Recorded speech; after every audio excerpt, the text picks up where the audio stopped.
Je suis handicapée visuelle depuis l'âge de 13 ans et demi. J'ai une pathologie rétinienne qui s'appelle la maladie de Stargardt. Le centre de ma vision, la rétine, est morte, ce qui fait qu'au quotidien, je n'aperçois que des petits points noirs et blancs confondus constamment avec des formes et des couleurs. Donc je ne vois pas, j'aperçois.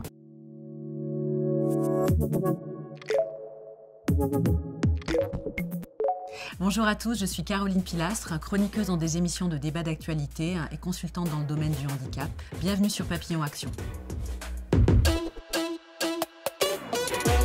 Je suis handicapée visuelle depuis l'âge de 13 ans et demi. J'ai une pathologie rétinienne qui s'appelle la maladie de Stargardt.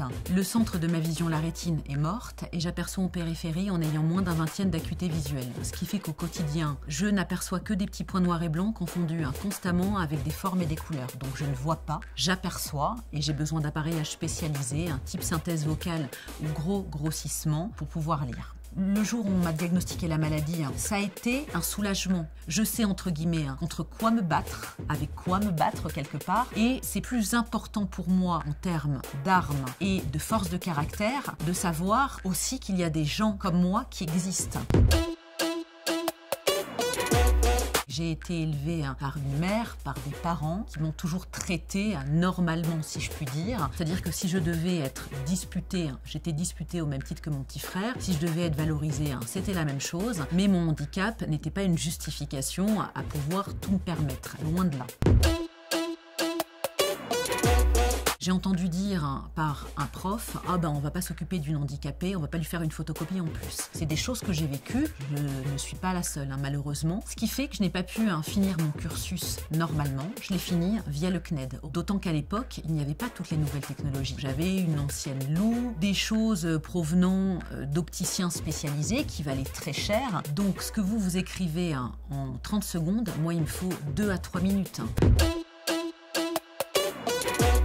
Un jour, j'ai un ami avec qui je suis dans un centre spécialisé pour apprendre à traverser auditivement et à reconnaître les pièces au toucher et à gérer le quotidien. Cet ami me dit « Écoute, moi j'ai un test au Quai Branly avec une association, je dois donner mon opinion sur des petites notices adaptées aux gens comme nous, malvoyants et ou aveugles. Est-ce que tu veux venir avec moi ?» Je l'ai accompagné. J'ai fait ce test qui paraissait totalement anodin avec des gens que j'ai trouvés formidables humainement. Il n'y avait pas le poids de la maladie, c'était dans un cadre de sensibilisation. Et ça m'a beaucoup plu. De là, je me suis prise vraiment au jeu, ça donnait un sens à ma vie. Je me suis sentie utile. Et ça fait 20 ans que je défends la cause du handicap.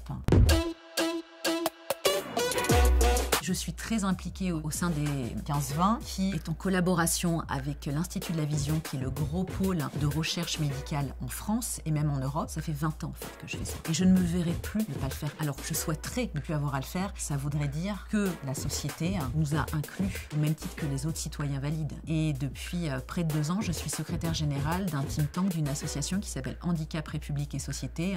On essaye à notre petit niveau de faire avancer les choses.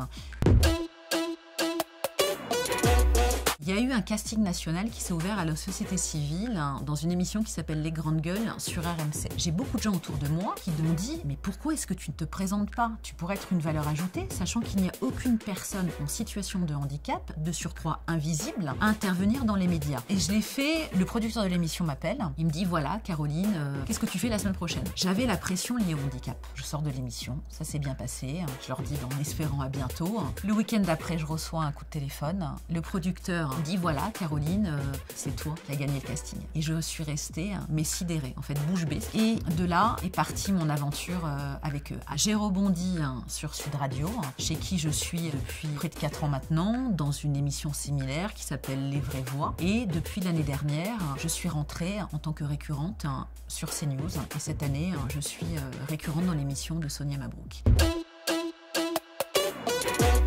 Je n'ai jamais été discriminée et stigmatisée dans ce milieu. À l'antenne, et ce que je peux percevoir d'eux en off, amicalement et humainement, je suis traitée comme une chroniqueuse éditorialiste à part entière. Et pour moi, c'est ça la plus belle des réussites. Ce qu'il faut que je vous dise aussi, c'est qu'évidemment, il y a un pendant, vous en prenez plein la tête. Vous êtes insulté, vous êtes menacé de mort sur les réseaux sociaux. Et ayant un handicap invisible, moi j'en ai pris plein la tête. C'est-à-dire que j'ai eu des haters qui m'ont quand même dit « Assister de la société, si on te croise, on va te noyer », ou un autre qui a dit que s'il me voyait au coin d'une rue parisienne, il me violerait. Enfin, des choses très hard, hallucinantes.